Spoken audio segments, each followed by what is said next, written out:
The New York Jets have officially been eliminated from the 2024 playoffs here, and the Jacksonville Jaguars beat their division rival to actually shake up mock drafts everywhere this week here. So thank you then for Mac Jones and the Jacksonville Jaguars.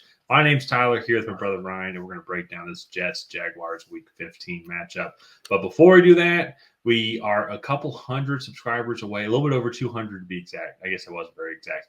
Subscribers away from our year-end goal of 6,000 subscribers. Can't believe that that's even possible. So if you haven't already, let's see if we can get that goal this week. Hit that subscribe button, leave a like and a comment. Let us know who you think will win this game and why. And so, Ryan, I think this is the game, especially to you look at both of these fan bases and franchises, like worst case scenarios for both of these teams. Major injuries. Actually, the Jets have had some injuries. The Jags have had major injuries as well. Yeah. The expectations, I think, were high for both based off all the moves in the offseason.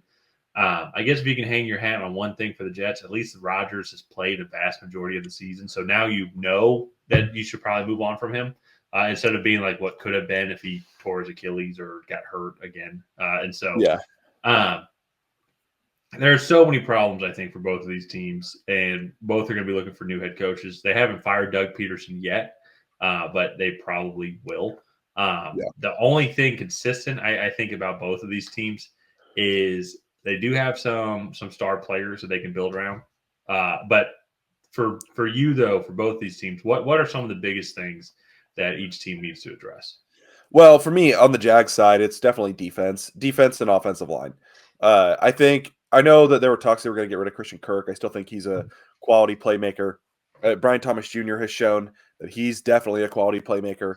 And so, I think they have weapons there. Travis Etienne, Tank Bigsby. They have weapons on the offensive side. Trevor Lawrence, when he's protected, he can get the ball out to these playmakers. Well, maybe you want to upgrade. They traded away their left tackle, Cam Robinson, at the trade deadline. So maybe you want to upgrade there. Maybe get an upgrade at right tackle. They haven't really fixed that since Jawan Taylor left.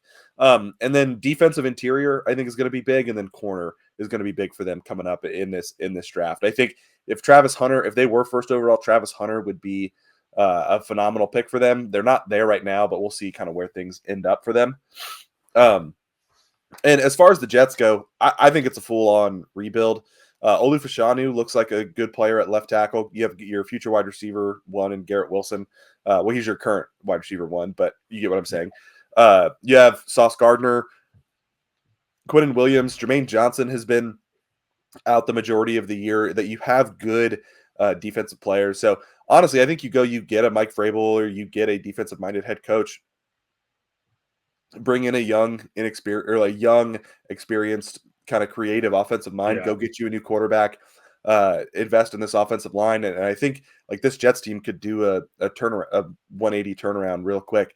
And for me, all that sounds fine and dandy. I think there has to be change in mentality from the ownership as well. I think the perennial issues that the Jets have been facing, from coach after coach, quarterback after quarterback, player after player, I think there are bigger issues involved in this organization than just who's on the coaching staff and the players. I think there's some big changes that need to be made in that Jets organization.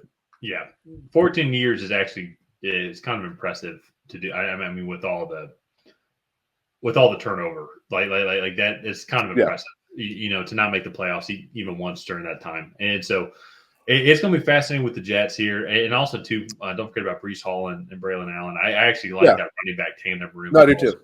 There are pieces that coming in here to that they could work with, for sure. The quarterback position is going to be very interesting for the Jets. So, hypothetically, in this game, I just think they just have more talent. They're healthier. Jacksonville cannot move the ball and score at all, I guess, except for their final drive against Tennessee. But so I just don't know how Jacksonville's going to be able to score against this Jets team, which is why for me, I'm going to be picking the Jets in this one. So with that, I say that they'll go to 4-10 on the season. They'll probably push them to 8th or 9th when it comes to where they end up on the depth chart. Really, from our mock drafts and from our scouting, Shador Sanders and Cam Ward are the top two quarterbacks, and really the only first round quarterbacks, unless you want to take one late in the first round as like a project, like you did that one time with Jalen Milroe, like to the Seattle Seahawks, which was interesting. That maybe could be an example, but for the Jets, though, picking at 8, you don't want to take it. I feel like there's not a quarterback there that's going to be that you could take at 8. So it's going to be interesting what they end up deciding to do with their first round pick, and also too as well, where do they draft a quarterback? They did draft Jordan Travis, right? Yeah, I'm like the 5th or 6th round, but I don't know. So it's like probably not a guy that you're going to want to hang your hat on for like your franchise moving forward. But I mean, they have been thinking about it. Well, then they fired everybody that was thinking about it. So that's different. So it's going to be interesting with the Jets here. The Jags, I will say, it definitely seems much more centralized, like the problems on the defensive side of the ball. I agree with you 100% on the offensive line, and they got to get that fixed. But they have their franchise quarterback. They have their receiver one. They have a good running back room. They have 2 good edge rushers as well. So that's where like there are also some interesting pieces as well on this Jags team. And I think maybe an even more favorable spot because you already have your quarterback. That's one less problem, one major less problem that you don't have to worry about. It's like I know we floated this around a bunch, but like I think Ben Johnson, I think would be very interesting here on this team. Maybe even to Cliff Kingsbury. I think that would be kind of interesting on what he would do here as well. A couple other potential options we'd have to see, or if you want to go with the more defensive-minded coach, get a Mike Vrabel. I think he could turn this thing around because he did a lot in Tennessee with very little. I actually think Jacksonville is the Bill Belichick landing spot that I'm eyeing. This to me, this defense, they have a lot of talent. They just don't have any direction. Offensively, if you get Bill Belichick, you're getting Josh McDaniels, who not a great head coach, but he's a great offensive coordinator. So like I think that to me is the route if I'm the Jacksonville Jaguars that I would want to go is go get Bill Belichick. You don't have to worry about Trevor Lawrence is under contract for years. You don't have to worry about the quarterback position. I think it'd be funny because Mac Jones would be gone, but and it's like that to me is the one that just makes sense. And then Trevor Lawrence is, when healthy, like to me, almost the perfect quarterback that Bill Belichick would want. He doesn't take a lot of risks with the football. And sometimes, yes, you want him to throw downfield into tight windows, but he doesn't take a lot of risks with the football. He's not a great athlete, but he can definitely like run and get you some scramble yards here and there. And good arm, can play in weather. And I think Bill Belichick is the perfect mentality to add to this team. They need a little bit of asshole, to be frank, in this team because right now they're just trying to play off talent alone. They need to go out there, a little bit of fight, and I think Bill Belichick's the guy that can get that job done. If they go that route, I think we'll see. But for me, I think it's just it's all one big question mark for the Jags right now based off of who they hire. That would be interesting, especially too like probably like the least successful franchise. I would say up there, like of all the franchises in the NFL, and then you have arguably one of the greatest coaches come in and try and save it, or it could be like a Mike Ditka going to the Saints, and it doesn't pan out well. So yeah, but that's more likely that one, but yeah, probably so. So with this game though, I just think the Jets have too much talent overall.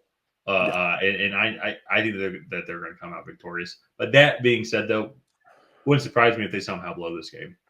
No. I mean, this is a coin flip between 2, 3, and 10 teams. This is the toilet bowl of the week. But it's just, I think the Jets, it's Aaron Rodgers versus Mac Jones. It's Sauce Gardner versus Brian Thomas Jr. It's Garrett Wilson, Devontae Adams versus whoever corner lines up against them. Like, I just am constantly picking the matchups on the Jets side. It's Quinnen Williams versus this Jags interior. So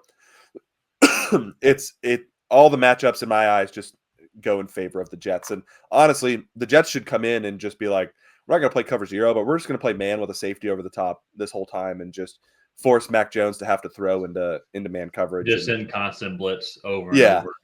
Yeah. That's what I would do. And if I'm the Jags, I don't know what I would do. I would chuck it up to Brian Thomas Jr. because that's about all you have left. So let's go ahead. Let's wrap this one up here. We're both taking the Jets. If you guys have not already, please go ahead and like and subscribe. That is the best way to help out the channel. While you're down there, leave a comment on who you think is going to come out ahead. Will it be the New York Jets? Will it be the Jacksonville Jaguars? And other than that, we will see you guys next time.